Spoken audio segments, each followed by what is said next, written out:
Wrong Colour Blue, the reunion. I wondered what it would be like to see everyone again. I was also terrified I'd be seen for the failure I felt I'd been.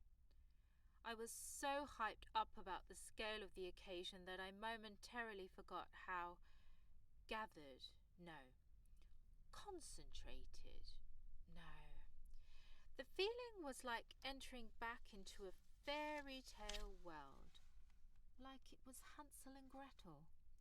Every door and corridor was signposted, and the rooms were divided into areas, all neatly labelled, like following a trail of breadcrumbs.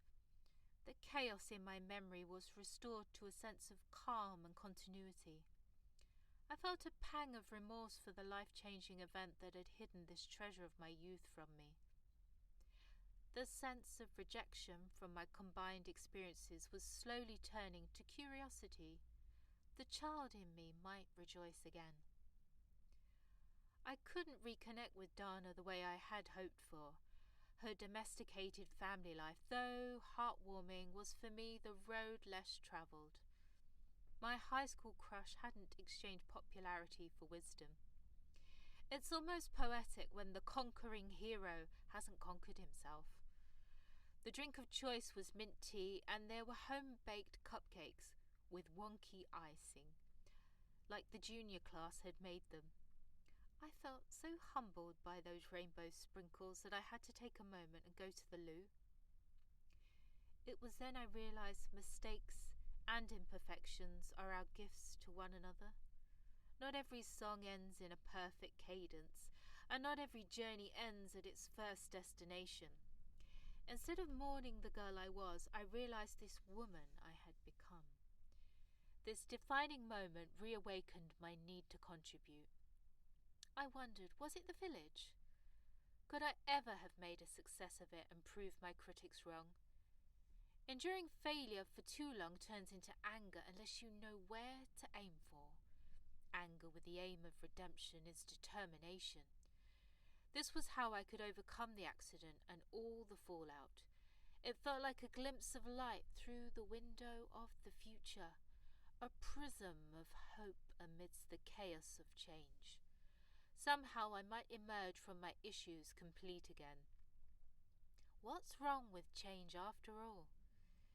Isn't there just too much fear in being afraid of what's around the corner? Too afraid to make the decision to change jobs, move to another city, to start a relationship with a real person. After you change, whether you choose it or not, it just happens. And when you do, you start to live life unafraid to take risks and to grow. When it's not right, I change it before it's too late. You might not get another chance. That's the seed of knowledge my accident taught me. I didn't know I would be the one to come up with that, especially after my talent audition failure in front of the judges. If I could do it all again, I would be prepared to see it through, do everything necessary, as though my life depended on it. There would be no plan B, no slow decay of my dreams. I wouldn't care about the advice of a careers advisor. After the accident, I became extremely sensitive to people's pain. Imagine me as a dentist. So I enrolled in music college as a mature student. I wanted to become the next hit songwriter, sort of like Elton John. Did you know the circle of fifths contains all major and minor keys? It's this intricate pattern of scales and triads. Maybe, just maybe, somehow, some of that, Brahms and Liszt would rub off on me. I had a newfound focus in claiming my independence. I'm now embracing my own Hakuna Matata. I do love a theme. Sorry about that. I didn't know I would come here today to say this, but I decided to keep showing up again and again and again till this ambition of mine is realised, no matter what. 'Cause if there are judges, naysayers, shadow banners or blacklists, I'm creating my own destiny. After learning that a tone is not your boss's new boyfriend, learning to not smirk too much about what a semi is, and correctly fingering an instrument, well, just a bit for the good old days, I have become more refined. The perfectionism in classical music is annoying. Everything is so precise. I remember Jason's words in my quiet moments of piano study, how he had been a former perfectionist. Though letting go of any expectations at all didn't make me happier. I think aspirations are what make us people interesting. To view an artist as a perfectionist is to not always understand the nature of art. I always thought to recognize true beauty is to see the reality of our flaws. It's all about the journey, so here's the cliche unpicked. It's not how long you wait at the bloody bus stop before realizing it's quicker to walk. The hero's journey may have inspired a whole generation of "May the Force be with you, Luke, I'm your father." Karma's hilarious. I'm talking about your journey too. Learning everything about yourself is not something you can place on a spectrum. You're not red forever, then suddenly you change to yellow. You might be both at the same time, orange even. There is so much more to come. Change is a constant, it's not a fixed target.